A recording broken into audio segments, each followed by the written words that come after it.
Assalamualaikum warahmatullahi wabarakatuh. Nama saya Nurul Masyita daripada kumpulan 9 ingin memulakan pembentangan yang bertajuk isu pentaksiran di dalam pendidikan Islam. Kami terdiri daripada 3 ahli kumpulan.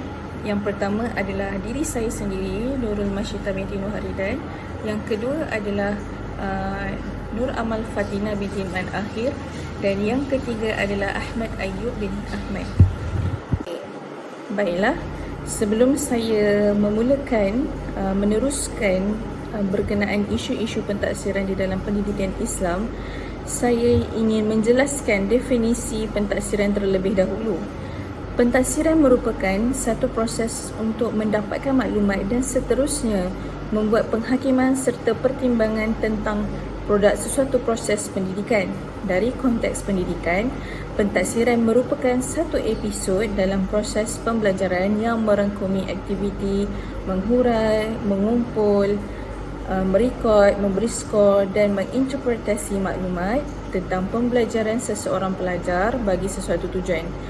Pentaksiran juga merupakan satu proses untuk mendapatkan gambaran tentang prestasi pembelajaran seseorang dalam sesuatu subjek atau aktiviti pembelajaran. Aktiviti pentaksiran dijalankan secara berterusan. Sebelum saya meneruskan lagi pembentangan saya akan memperlihatkan anda satu video berkaitan pentaksiran. Pentaksiran bilik darjah. Pentaksiran berasaskan sekolah. Pentaksiran berasaskan sekolah (PBS) merupakan pentaksiran holistik yang terdiri daripada kategori akademik dan bukan akademik. Pentaksiran bilik darjah merupakan salah satu komponen dalam kategori akademik dalam pentaksiran berasaskan sekolah. Apakah itu PBD? Pentaksiran bilik darjah PBD dilaksanakan secara berterusan semasa PDP bagi mendapatkan maklumat tentang perkembangan, kemajuan, kebolehan dan penguasaan murid. PBD juga melibatkan proses menganalisis maklumat, membuat refleksi terhadap PDP dan merancang tindakan susulan bagi menambah baik penguasaan dan pencapaian murid dalam pembelajaran. Pentaksiran formatif dijalankan secara berterusan sepanjang PDP, manakala pentaksiran sumatif dilaksanakan setelah sesuatu topik atau kelompok standard kandungan atau standard pembelajaran selesai diajar. Pelaksanaan PBD. Guru mentaksir murid dengan 3 cara, iaitu pemerhatian, lisan dan bertulis. Kaedah pemerhatian. Pentaksiran secara pemerhatian sesuai digunakan untuk mentaksir proses dan hasil kerja murid. Guru juga boleh mentaksir penguasaan kemahiran dan sikap murid. Guru memerhati aktiviti murid dan mentaksir dengan membuat catatan ringkas atau menggunakan senarai sema atau skala kadar atau rekod berterusan. Sebagai contoh, dalam mata pelajaran pendidikan seni visual, guru memerhati murid membuat corak teknik collage. Guru memberi maklum balas secara lisan tentang teknik menggunting kertas yang betul semasa pemerhatian dilakukan. Guru boleh mentaksir proses kerja murid dengan menggunakan senarai sema. Dalam mata pelajaran sejarah pula, guru memerhati murid melaksanakan tugasan dalam kumpulan. Murid berbincang dengan rakan-rakan lain dalam kumpulan dan membentangkan hasil kerja mereka. Berdasarkan hasil pemerhatian, guru boleh mentaksir murid dengan membuat catatan ringkas dan memberi maklum balas secara lisan kepada murid. Kaedah lisan. Pentaksiran secara lisan boleh berlaku secara spontan semasa PDP atau terancang melalui sesi soal jawab atau kuis. Kaedah ini boleh digunakan untuk mentaksir antaranya kefahaman konsep, kemahiran mendengar, kecekapan mencongak, pertuturan dan sikap. Sebagai contoh, dalam mata pelajaran matematik, guru menyoal murid secara lisan untuk mencungkil pemahaman murid tentang konsep matematik seperti tambah dan tolak. Guru memberi maklum balas berdasarkan jawapan murid untuk menambah baik penguasaan pembelajaran murid. Guru boleh merekod perkembangan murid dalam rekod mengajar guru atau instrumen pentaksiran yang bersesuaian. Dalam mata pelajaran reka bentuk dan teknologi, guru boleh mentaksir hasil pembentangan murid mengenai kepentingan tenaga solar dalam kehidupan. guru menyoal murid untuk mengenal pasti kefahaman murid dan memberi komen kepada murid. Kaedah bertulis. Guru boleh mentaksir murid dengan menyemak dan memeriksa hasil penulisan mereka seperti karangan, laporan projek atau latihan bertulis. Sebagai contoh, dalam pendidikan kesihatan, guru menyediakan lembaran kerja sebagai latihan untuk dibuat oleh murid. Guru memeriksa hasil latihan dan memberi grade atau markah atau sebarang maklum balas lain yang bersesuaian. Semua hasil kerja murid seperti lembaran kerja dan buku latihan murid atau rekod guru seperti senarai semak, catatan ringkas atau rekod berterusan boleh dijadikan bukti untuk mengesan perkembangan murid. Merekod dan menganalisis penguasaan murid. Guru perlu merekod maklumat pentaksiran yang dijalankan ini mengikut kesesuaian masing-masing. Rekod ini akan digunakan bagi membantu guru menentukan tahap penguasaan murid.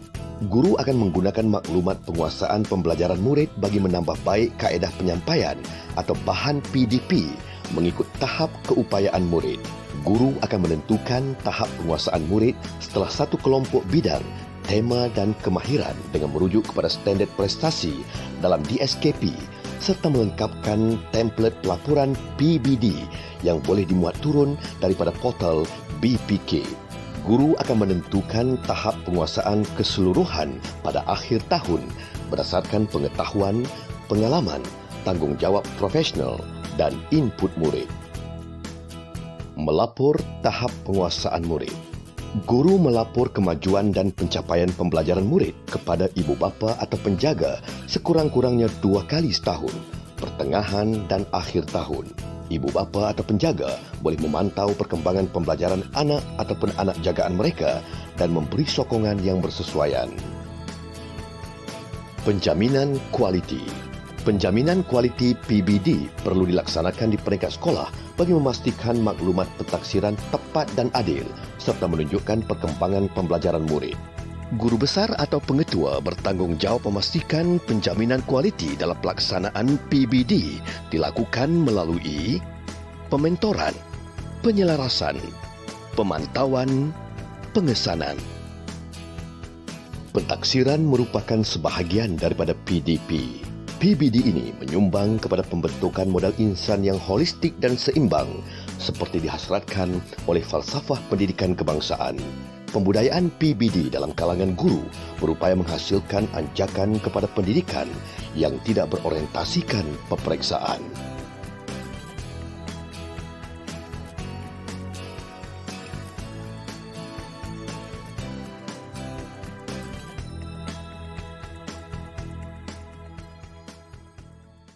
Sebelum saya kupas dengan lebih lanjut berkenaan isu-isu penguasaan murid dalam membaca Al-Quran secara bertajwid, saya ingin menjelaskan istilah pentaksiran di dalam pendidikan Islam. Istilah pentaksiran dibawa masuk ke dalam sistem pendidikan di Malaysia pada awal tahun 90-an. Sebelum itu, tumpuan hanya pada pengukuran dan penilaian sahaja. Seterusnya, dalam pelaksanaan pendidikan Islam pula, kita harus memberi perhatian yang serius kepada Al-Quran, kepada subjek Al-Quran untuk menjadikan Al-Quran sebagai teras amalan pentaksiran dalam pendidikan. Baiklah, saya akan menjelaskan definisi istilah penguasaan bacaan Al-Quran terlebih dahulu. Penguasaan bacaan Al-Quran ialah kebolehan membaca Al-Quran mengikut cara yang betul dari segi sebutan atau dikenali sebagai fasahah, mengikut makharijil huruf dan hukum tajwid. Yang kedua adalah tahap penguasaan bacaan Al-Quran yang rendah. Maksud di sini adalah seseorang itu sekadar boleh membaca beberapa ayat Al-Quran yang pendek, iaitu ayat lazim, dan mematuhi peraturan yang betul dari segi sebutan, iaitu fasahah dan hukum tajwid. Seterusnya, tahap penguasaan bacaan Al-Quran yang sederhana. Tahap penguasaan bacaan Al-Quran yang sederhana ialah seseorang yang hanya boleh membaca ayat yang tertentu khususnya ayat-ayat lazim mengikut cara yang betul dari segi sebutan iaitu fasahah dan serta bertajwid. Dan seterusnya adalah tahap penguasaan yang paling bagus iaitu tahap penguasaan Al-Quran yang tinggi, di mana seseorang dapat membaca ayat Al-Quran dengan baik mengikut cara yang betul dari segi sebutan makharij al-huruf dan juga fasahah dan hukum tajwidnya juga betul. Baiklah.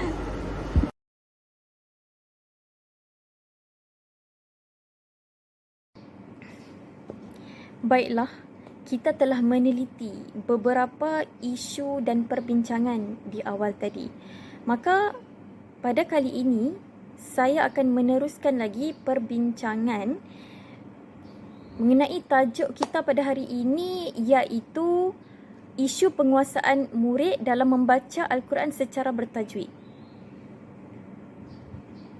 Saya akan membawa dua kajian utama yang membincangkan mengenai bagaimana tahap pelajar hari ini dalam membaca Al-Quran secara bertajwid. Okey, baik. Jadi, kajian pertama iaitu kertas kerja persidangan yang telah dibentangkan oleh Norwardatun Muhammad Razali. Kertas kerja ini bertajuk Kemahiran Bacaan Al-Quran secara bertajwid di kalangan pelajar sekolah menengah harian. Melalui kajian ini, beliau membuktikan kepada kita bahawa sejak sekolah rendah, pelajar-pelajar telah didedahkan dengan pembelajaran berasaskan Al-Quran, iaitu yang pertama, murid-murid telah diperkenalkan dengan kurikulum khas JKAF sejak tahun 1, iaitu mempelajari berkaitan Jawi, berkaitan Al-Quran dan berkaitan Fardu Ain. Dan juga murid-murid di sekolah rendah telah dibekalkan, telah didedahkan dengan sekolah petang atau kita panggil dengan kelas petang, iaitu kelas agama dan Fardu Ain, iaitu kafa. Jadi melalui kajian ini, beliau telah membuktikan kepada kita bahawa selama 6 tahun murid-murid belajar Al-Quran, belajar mengenai tajwid Al-Quran di peringkat sekolah menengah, tahap pencapaian murid untuk menguasai bacaan Al-Quran secara bertajwid masih berada pada tahap yang lemah. Dan ini dibuktikan melalui dapatan kajian beliau. Seterusnya, kajian yang kedua yang dibincangkan oleh Rashidan Mat Hassan pada tahun 2015, beliau telah membuat satu kajian dan hasil dapatan kajian mendapati bahawa majoriti murid berada pada tahap yang lemah dalam membaca Al-Quran secara bertajwid, iaitu mendapat peratusan sebanyak 36.7% sahaja. Hasil kajian ini dilakukan di sebuah sekolah dan sebahagian besar murid yang menjadi sampel kajian tidak tahu nama hukum tajwid, tidak tahu harakat, tidak tahu bagaimana untuk mengenal hukum tajwid. Jadi persoalannya di sini, melalui kajian yang telah saya bawakan, membuktikan kepada kita bahawa masih terdapat ramai lagi pelajar-pelajar di sekolah menengah harian terutamanya yang masih tidak dapat menguasai untuk membaca Al-Quran secara bertajwid. Bukanlah saya ingin mengatakan bahawa tidak ada langsung yang tidak tahu membaca Al-Quran secara bertajwid. Ya, ramai pelajar-pelajar Islam kita yang tahu untuk membaca Al-Quran. Namun berdasarkan kajian-kajian yang saya dapati, terdapat banyak kajian yang mengatakan penguasaan murid dalam membaca Al-Quran secara bertajwid adalah berada pada tahap yang lemah. Alhamdulillah. Jadi kita akan lanjutkan perbincangan kita masih lagi dalam isu penguasaan murid dalam membaca Al-Quran secara bertajwid, dan kita akan melihat kepada kaedah. Apakah kaedah pentaksiran yang boleh digunakan, yang boleh diaplikasikan oleh guru untuk menilai perkembangan murid dari masa ke semasa dan melihat perkembangan mereka terhadap tahap penguasaan mereka dalam membaca Al-Quran secara bertajwid. Jadi secara asasnya terdapat 3 kaedah pentaksiran yang digunakan dalam PBD, iaitu yang pertama pemerhatian, tulisan dan lisan. Tetapi bagi pendapat kumpulan saya, kami berpendapat bahawa 2 kaedah yang boleh digunakan oleh guru dalam menilai tahap perkembangan, tahap penguasaan pelajar dalam membaca Al-Quran secara bertajwid. Yang pertama ialah melalui kaedah pentaksiran secara lisan, iaitu guru dan murid mengadakan satu sesi talaqi, iaitu bersemuka antara guru dan murid. Murid membaca Al-Quran dan guru mendengar bacaan ayat Al-Quran yang dibaca oleh murid tersebut. Jadi melalui talaqi ini, guru dapat mengetahui tahap perkembangan dan tahap penguasaan murid tersebut dalam membaca Al-Quran secara bertajwid melalui kaedah lisan. Dan yang kedua, masih lagi kaedah pentaksiran secara lisan, iaitu melalui soal jawab. Melalui sesi soal jawab ini, guru-guru boleh mengaplikasikan sesi soal jawab berkaitan teori yang dipelajari dalam hukum tajwid. Antaranya bagaimana hendak mengenal hukum tajwid, dan yang kedua bagaimana harokat hukum tajwid, dan yang ketiga bagaimana apakah hukum bagi hukum tajwid ini, bagaimana cara bacaannya melalui sesi soal jawab. Jadi sesi soal jawab ini boleh diadakan antara guru dan murid secara individu atau dilakukan oleh guru dan murid dalam kelas berkenaan. Kaedah pentaksiran bilik darjah yang kedua ialah kaedah pentaksiran secara tulisan, iaitu guru memberikan lembaran kerja kepada murid berkaitan dengan teori hukum tajwid, atau guru selepas berakhirnya pembelajaran di akhir sesuatu topik mengenai hukum tajwid, maka guru boleh memberikan kuis untuk dijawab oleh murid pada akhir pembelajaran berkenaan. Baiklah, kita telah melihat tentang kaedah pentaksiran bilik darjah yang boleh diaplikasikan oleh guru dalam mentaksir pelajar-pelajar tentang tahap penguasaan mereka dalam membaca Al-Quran secara bertajwid. Dan kita telah melanjutkan perbincangan kita kepada jenis pentaksiran yang boleh diaplikasikan oleh guru semasa untuk mentaksir murid-murid, iaitu seperti yang kita telah ketahui, terdapat 2 jenis pentaksiran, iaitu pentaksiran sumatif dan formatif. Pentaksiran formatif seperti yang kita telah ketahui ialah pentaksiran yang digunakan, diaplikasikan oleh guru secara berterusan dari masa ke semasa, sama ada ketika menjalankan sesi PDP atau selepas berakhir sesi PDP. Pentaksiran formatif yang boleh diaplikasikan oleh guru dalam mengetahui tahap penguasaan pelajar dalam membaca Al-Quran secara bertajwid boleh dilakukan melalui 3 cara, iaitu melalui soalan kuis, sama ada melalui teori-teori berkaitan hukum tajwid, sama ada menulis bagaimana untuk menulis ayat-ayat Al-Quran, itu dalam bentuk kuis. Yang kedua ialah sesi soal jawab. Melalui jenis pentaksiran formatif iaitu berterusan juga, guru boleh melaksanakan sesi soal jawab bersama murid berkenaan dengan topik teori berkaitan hukum tajwid dan sebagainya. Dan yang ketiga adalah lembaran kerja. Itu dalam bentuk dalam jenis pentaksiran formatif iaitu dari masa ke semasa untuk mengetahui perkembangan pelajar dan meningkatkan tahap penguasaan mereka dalam membaca Al-Quran. Contohnya,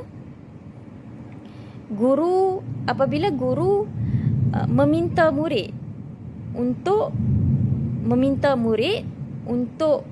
membaca Al-Quran berhadapan dengan guru, jadi melalui lisan ini, kaedah lisan ini, guru dapat mengetahui perkembangan murid, tahap penguasaan murid, sama ada di peringkat di tahap yang lemah atau di tahap yang sederhana.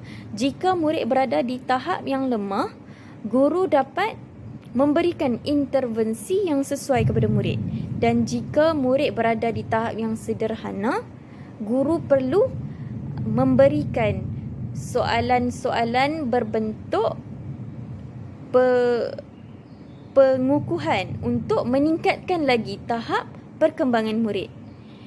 Sekiranya murid berada pada tahap yang tinggi, itu membaca Al-Quran dengan lancar, mengikut fasahah, membaca Al-Quran dengan bertajwid, membaca Al-Quran dengan lancar.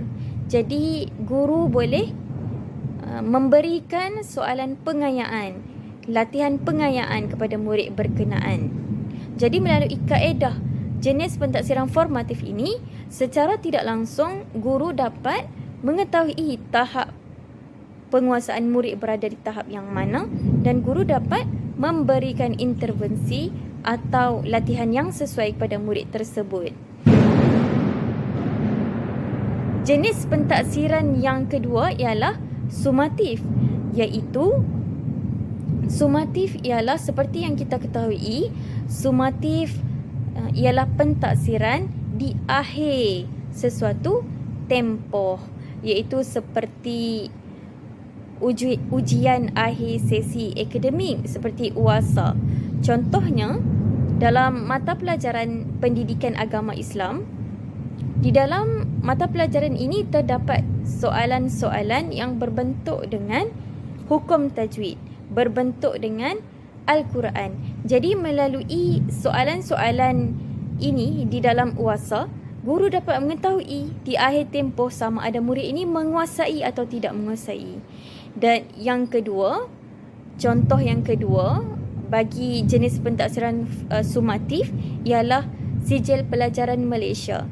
Contohnya bagi murid-murid tingkatan 5, mereka ni telah belajar dalam tempoh sejak sekolah rendah, dan di sekolah menengah mereka telah menempuh selama 5 tahun untuk mempelajari Al-Quran dan teori berkaitan hukum tajwid. Jadi melalui kaedah, melalui peperiksaan berbentuk sijil pelajaran Malaysia dalam mata pelajaran pendidikan Islam, secara tidak langsung guru-guru dapat mengetahui, dapat menilai tahap penguasaan murid dalam membaca Al-Quran secara bertajwid. Cumanya dalam bentuk secara bertulis ini bagi sumatif, ia tidak merangkumi secara menyeluruh lah. Kerana apa? Kerana di dalam peperiksaan seperti UASA atau SPM, soalan-soalan itu dalam bidang Al-Quran, bidang tilawah dan bidang tajwid itu sedikit kerana digabungkan dengan bidang-bidang yang lain. Dan yang ketiga, bentuk sumatif juga ialah UTQH, iaitu ujian tilawah Al-Quran dan hadis. Jadi melalui UTQH ini, iaitu merupakan suatu bentuk ujian lisan yang dilaksanakan kepada murid-murid tingkatan 4 dan 5. Bagi aspek ujian lisan ini, ujian UTQH ini, guru-guru boleh menilai tahap penguasaan murid dalam membaca ayat Al-Quran dan mendengar hafazan mereka. Serta menilailah tahap penguasaan mereka dalam membaca Al-Quran secara bertajwid. ورتل القرآن ترتيلا. Assalamualaikum warahmatullahi wabarakatuh. Ayat yang saya bacakan tadi adalah berkenaan dengan bacalah Al-Quran dengan tartil. Yang itulah menjadi isu kita sebagai guru pada hari ini. Apakah faktor-faktor yang berlaku, faktor-faktor kelemahan yang berlaku terhadap isu pentaksiran di sekolah terhadap penguasaan bacaan Al-Quran secara bertajwid. Kita nampak pelajar-pelajar hari ini banyaknya tak boleh nak menguasai bacaan Al-Quran secara bertajwid. Boleh baca tapi tajwid tunggang langgang. Hari ini saya nak kupas tentang faktor kelemahan tersebut. Okey, bismillahirrahmanirrahim. Kita terus kepada isu yang berlaku. Okey, kita nampak realiti kehidupan di rumah ni, yang pertama sekali, faktor yang berlaku adalah kerana realiti kehidupan di rumah tidak membudayakan pembacaan Al-Quran secara kerap. Okey, pelajar-pelajar bila belajar kat sekolah, dia dah tak faham. Dia tak faham satulah. Okey, dia faham, kemudian dia tak beramal, dia tak budayakan Al-Quran di rumah. Okey, tak jadi habit dia, tak jadi amalan dia, maka apa yang dia belajar hilang. Sebab tu bila je dia masuk sekolah menengah, dia tidak dapat mengaplikasikan semula apa yang dipelajari. Okey, sebab tidak ada pembudayaan Al-Quran di rumah. Kerana di sekolah pelajar-pelajar mostly 7 jam dia berada di sekolah. Itu pun tak dalam 7 jam seminggu, 7 jam sehari, dan seminggu lebih kurang dalam 50 jam di sekolah. Tak semuanya pembelajaran berasaskan pendekatan Al-Quran. Okey, dengan sains, math, BI, terlalu banyak lagi distraction. Yang kedua pula adalah kelemahan ibu bapa dalam menerapkan Al-Quran secara berterusan kepada anak di rumah. Okey, sekarang kita sembang tentang isu pentaksiran. Apa kaitan ibu bapa pula dengan pentaksiran kan? Sepatutnya ni kerja cikgu lah, ibu bapa hantar anak pergi sekolah. Sekarang pemikiran macam tu dah tak relevan.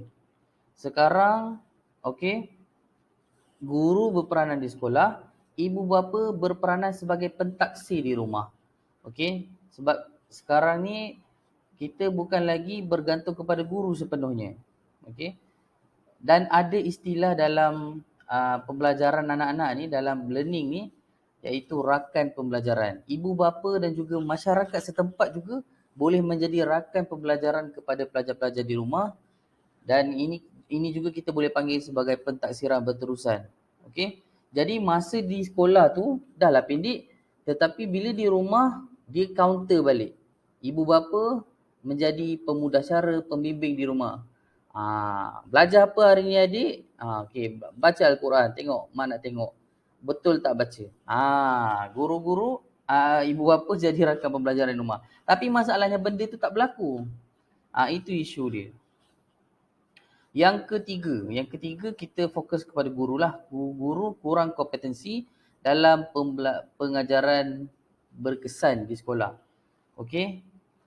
Kalau kita tengok pun dalam DSKP memang kita ada cerita tentang tajwid, tapi secara mendalam tidak ada. Okey. Kemudian masalah bahan bantu pengajaran pun ada jugalah. Okey, yang itu kurang. Dan guru-guru baru tak diterapkan. Dalam buku teks pun, kalau kita boleh tengok dalam buku teks, pembelajaran tajwid ni fokus kat satu bab je. Okey, tapi dalam pembelajaran lain, guru-guru ni kena kreatif. Itu masalah dia. Bila guru tak kompetensi mengajar subjek, maksudnya memasukkan mahir dalam tajwid, dalam contoh, dalam silibus Al-Quran tingkatan 1 ada 6 pelajaran bidang Al-Quran. Tapi hanya pelajaran ketiga sahaja yang fokus tentang tajwid. Yang lain tu tak ada pun cerita nota tentang tajwid, okey, info-info tajwid dan sebagainya. Itu pun menjadi kelemahan. Guru yang tak boleh nak relate, itu bermasalah. Masalah guru yang kurang kompetensi. Okey, seterusnya pula kita faktor yang lain-lain, antara faktor yang lain-lain, kita boleh cakap masa yang terhad untuk program pembacaan Al-Quran di sekolah. Okey. Kita ada masalah masa. Di sekolah, dah lah baru-baru ni pun ada isu tentang pembubaran Jacob di sekolah rendah. Okey, sebelum ni sekolah rendah kita ada belajar Jacob, iaitu Jawi Al-Quran, kan, pembelajaran Jawi Al-Quran. Fokus untuk tu. Tapi dah nak dihapuskan katanya. Okey, itu adalah satu langkah yang kurang positif lah. Okey, yang kurang positif, kurang baik sekiranya tidak ada counter ataupun pemanfaatan lain lah, idea lain, cadangan lain untuk pembaikan Al-Quran. Okey, malah menjadi satu kerugian lah kepada para pelajar. Okey, maka isu pentaksiran ni, pentaksiran dalam kelas Jacob tu tidak dapat berlaku. Okey, lagi kuranglah masa mereka dengar Al-Quran. Jadi macam mana guru nak taksir, betul? Okey, itu yang pertama. Yang kedua, okey, which is kita dah sembang tadi 3, 4, yang ni yang kelima lah. Kurang kempen kesedaran terhadap kepentingan Al-Quran dalam masyarakat. Ni pembudayaan. Okey, mungkin certain sekolah bagus sebab okey, surau dekat kawasan tu memang ada kesedaran yang tinggi. Okey, mereka menyediakan program-program untuk pelajar-pelajar, ada kolaborasi dengan sekolah melalui PIBK, okey, Persatuan Ibu Bapa dan Masyarakat. Okey, ada link surau sekolah dengan surau dengan Masjid Karya, okey. Which is itu adalah secara tidak langsung adalah rakan pembelajaran. Okey, komuniti ni juga boleh jadi rakan pembelajaran kepada pelajar di luar daripada waktu sekolah. Okey, itu kita boleh lihat. Isu pentaksiran tu berlaku apabila masyarakat ni tidak memainkan peranan. Masyarakat tak mainkan peranan. Itulah masalah dia. Okey. Seterusnya, dari sudut isu pentaksiran, faktor-faktor yang berlaku lagi, kita boleh lihat guru kurang inovasi dan instrumen bantu mengajar yang boleh memberi anjakan baru kepada pelajar. Okey, kadang-kadang banyak dah bahan bantu mengajar yang kita boleh guna sebagai seorang guru. Tapi guru pula tak nak manfaatkan. Itu masalah dia. Okey, jadi pelajar-pelajar pun zaman sekarang kita tahu mereka ni dah terdedah dengan digital 24 hours, 7 day a week. Okey, jadi bila guru-guru guna style lama mengajar, okey, jadi pelajar-pelajar pun boleh lemau dan sebagainya. Itu isu lain lah. Jadi pentaksiran pun dilakukan secara style lama. Sedangkan pelajar-pelajar hari ni kita lihat mereka dah advance. Mereka perlukan tarikan baharu. Okey, mungkin sutikan-sutikan itulah antara faktor-faktor berlakunya murid ni tidak efektif. Bila baca Quran masih lagi tak betul tajwidnya. Okey, baik. Tadi kita dah bincang tentang faktor-faktor kelemahan yang berlaku akibat daripada isu pentaksiran, masalah pentaksiran di sekolah. Okey, ataupun di dalam masyarakat yang mengakibatkan pelajar-pelajar ni tak menguasai baca Al-Quran secara bertajwid dengan baik. Sekarang kita pergi kepada cadangan penambahbaikan. Okey, kita sembang pasal isu permasalahan, tak ada cadangan penambahbaikan, tak guna. Okey, jadi ini adalah cadangan saya sebagai seorang guru lah pada pandangan saya. Kita namakan dia sebagai Rahmah Task Force Tajwid. Di mana hari ni kan orang pun isu rahmah.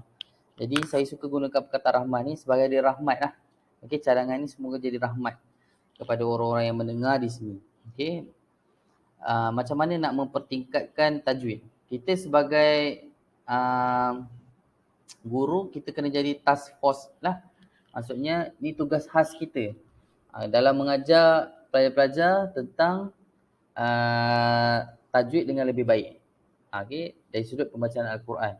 Dan kenapa rahmah? Sebab dia tak perlukan modal yang besar. Cuma modal tenaga lah, modal tenaga. Maksudnya tak perlukan bajet. Ada orang dia suka bagi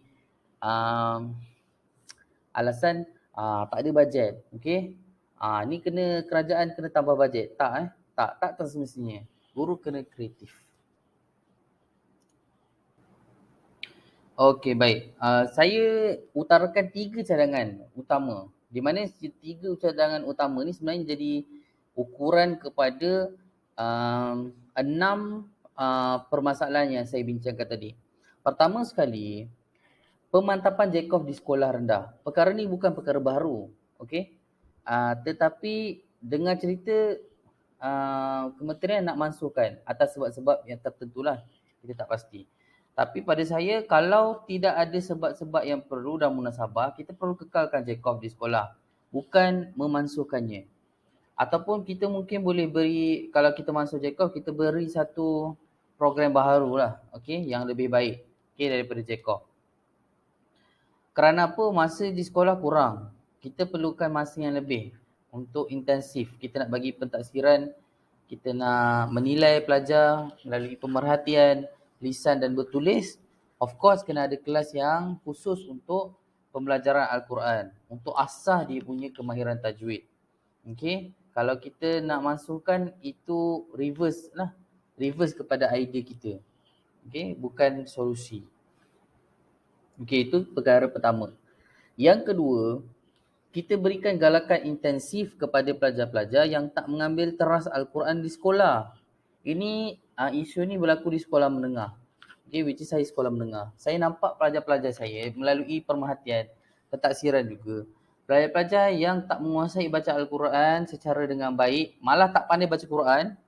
Okay, mereka ni kebanyakannya datang daripada background pelajar-pelajar yang tidak bersekolah agama ketika sekolah rendah. Okey. Jadi mereka ni tak ada pendedahan Al-Quran.